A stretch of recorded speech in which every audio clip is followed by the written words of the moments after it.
গতকালকে আমরা দেখলাম যে সিলেট ৪ আসনের এমপি পদপ্রার্থী দানেশ পারকার যিনি রয়েছেন, তিনি এখান থেকে ডিসি সাহেবের এখান থেকে বের হয়ে এসে একটা বক্তব্য রেখেছেন।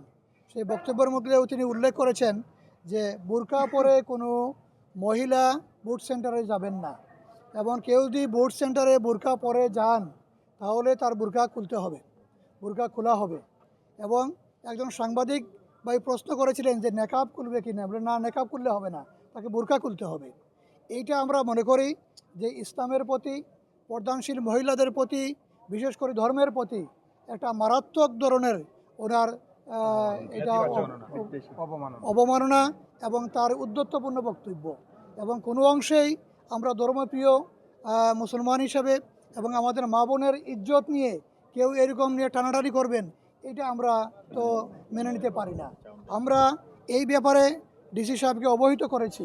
এখানে আমরা যেটা বুঝতে পেরেছি যে বোরকা পরিহিত মহিলারা যাতে না আসেন, এই ধরনেরই একটা বার্তা দেওয়ার জন্যই তিনি এই অপকৌশলের ব্যবস্থা নিয়েছেন।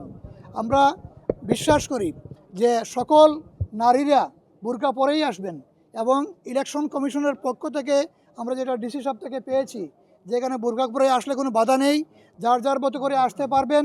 যদি কারো সন্দেহ হয় তাহলে তার মুখটা শুধুমাত্র নেকাবটা খুলে তাকে সেটা দেখাতে হবে, তাও মহিলা পোলিং অফিসার যারা তাদের সম্মুখে। এইরকম হয়ে থাকে আমাদের কোনো আপত্তি নেই। কিন্তু তিনি যা বলেছেন এটা উদ্ধত্যপূর্ণ এবং এটা নিঃসন্দেহে নারী সমাজের প্রতি একটা অবমাননা এবং আপত্তিকর। আমরা আশা করব তিনি তার এই বক্তব্য প্রত্যাহার করবেন এবং নারী সমাজের প্রতি তিনি ক্ষমা চাবেন এবং দুঃখ প্রকাশ করবেন, আমরা আশা করছি।